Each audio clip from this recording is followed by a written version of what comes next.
بسم اللہ الرحمن الرحیم۔ زیارت مدینہ۔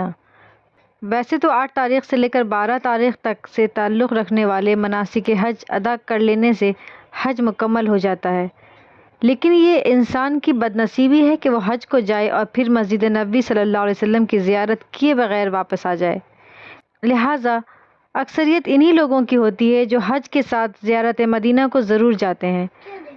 خود رسول مقبول صلی اللہ علیہ وسلم کی احادیث سے بھی یہ پتہ چلتا ہے کہ حضور صلی اللہ علیہ وسلم نے اسی بات کو پسند فرمایا ہے کہ حج کرنے والے حضور صلی اللہ علیہ وسلم کے پاس بھی حاضر ہوں۔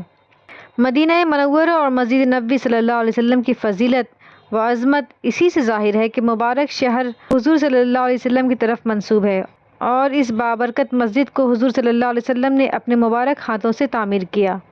فضیلت مدینہ۔ مدینہ منورہ کا اصلی نام سیرت تھا۔ جب حضور صلی اللہ علیہ وسلم نے ہجرت فرمائی تو لوگ اسے مدینۃ النبی صلی اللہ علیہ وسلم کہنے لگے، جس کا مطلب ہے نبی کا شہر۔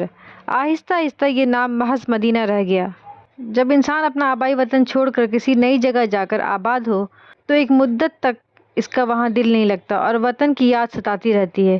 یہی حال صحابہ کرام کا بھی ہوا۔ پھر جب یہ لوگ مدینہ پہنچے تو وہاں کوئی بیماری بھی پھیلی ہوئی تھی یا ان لوگوں کو وہاں کی آب و ہوا موافق نہ آئی، لہٰذا کئی صحابہ رضی اللہ عنہ بیمار بھی ہو گئے۔ اس پر حضور صلی اللہ علیہ وسلم نے اللہ تعالیٰ سے دعا کی کہ مہاجرین کے دلوں میں مدینے کی محبت پیدا ہو جائے اور انہیں وہاں کی آب و ہوا موافق آ جائے اور ان کے رزق میں برکت ہو۔ حضور صلی اللہ علیہ وسلم کو مدینہ منورہ سے اتنی محبت تھی کہ جب سفر سے واپس لوٹتے اور مدینے کے قریب پہنچتے تو جلد مدینے پہنچنے کے لیے اپنی سواری کو تیز کر دیتے۔ جب حضور صلی اللہ علیہ وسلم غزوہ تبوک کے لیے گئے تو دوسرے صحابہ رضی اللہ عنہ کے علاوہ حضرت ابو حمید رضی اللہ عنہ بھی آپ صلی اللہ علیہ وسلم کے ساتھ تھے۔ انہوں نے ایک حدیث بیان کی ہوئی ہے جس کے آخر میں وہ یہ فرماتے ہیں، پھر ہم واپس آئے، یہاں تک کہ وادی قرا میں پہنچے تو رسول خدا صلی اللہ علیہ وسلم نے فرمایا کہ میں جلدی جانا چاہتا ہوں، پس تم میں سے جو چاہے وہ میرے ساتھ جلدی چلے اور جو چاہے وہ رکا رہے۔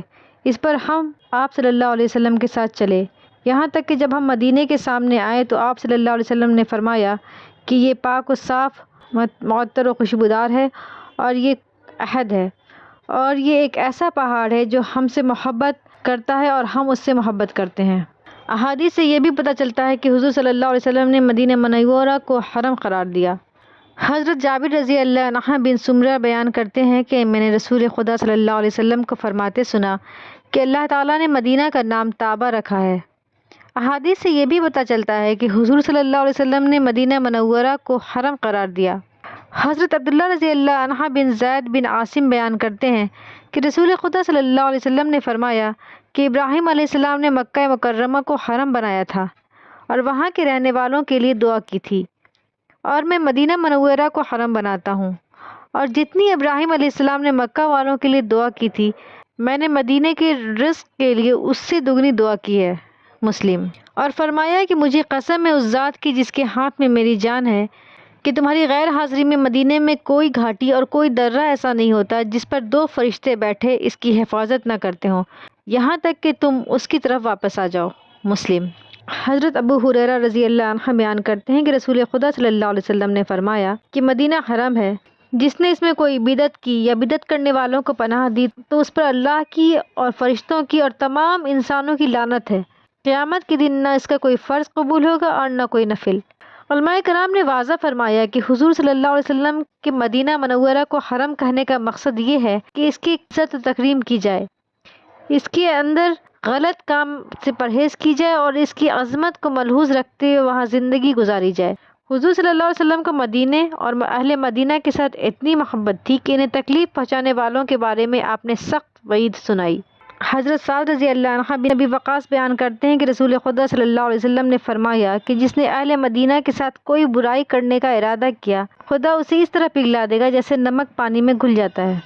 حضور صلی اللہ علیہ وسلم نے مدینہ منورہ کے بارے میں جو کچھ فرمایا تھا اس کا صحابہ کرام پر اتنا اثر تھا کہ وہ پسند نہیں کرتے تھے کہ مدینے کے اندر کسی جانور کو بھی تکلیف پہنچے۔ حضور صلی اللہ علیہ وسلم کی احادیث سے یہ بھی پتہ چلتا ہے کہ آپ صلی اللہ علیہ وسلم نے اہل مدینے کے اندر ہی رہنا پسند فرمایا ہے۔ حضور صلی اللہ علیہ وسلم نے پیشن گوئی فرمائی کہ جب مسلمان دوسرے علاقے فتح کر لیں گے تو پھر اہل مدینہ ان علاقوں میں جا کر بسنا شروع کر دیں گے، حالانکہ مدینے میں رہنا ان کے لیے بہتر ہوگا۔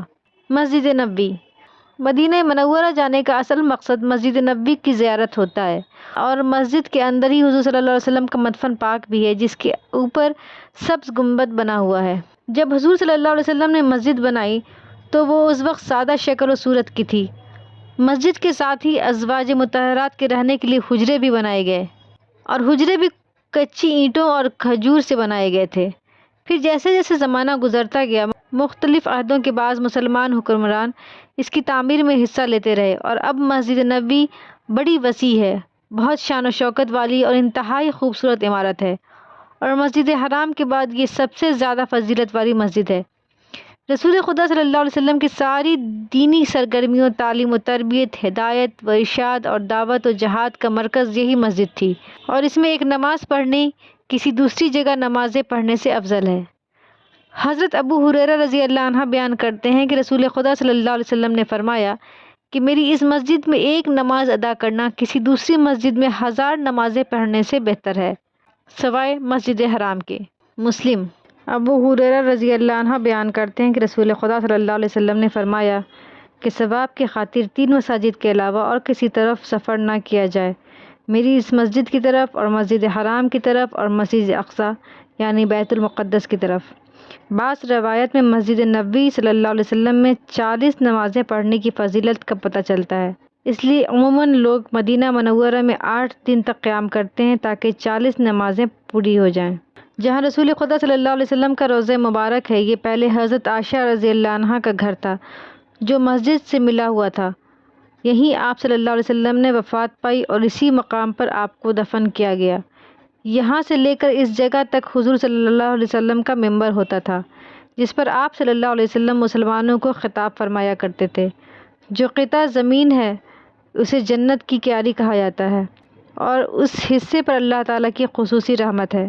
حضرت عبداللہ رضی اللہ عنہ بن زید انصاری بیان کرتے ہیں کہ میں نے رسول خدا صلی اللہ علیہ وسلم کو فرماتے سنا کہ میرے منبر اور میرے گھر کے درمیان کی جگہ جنت کے باغوں میں سے ایک باغ ہے۔ مسلم۔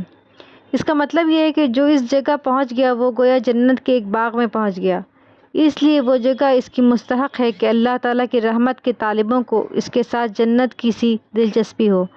مسجد نبی صلی اللہ علیہ وسلم میں ذکر الہی، تلاوت قرآن اور درود شریف پڑھنے کے علاوہ ایک اور دل پسند عمل جو صرف اسی مسجد کے ساتھ وابستہ ہے، یہ ہے کہ حضور صلی اللہ علیہ وسلم کے روضہ پاک کے سامنے کھڑے ہو کر حضور صلی اللہ علیہ وسلم کو سلام کیا جائے۔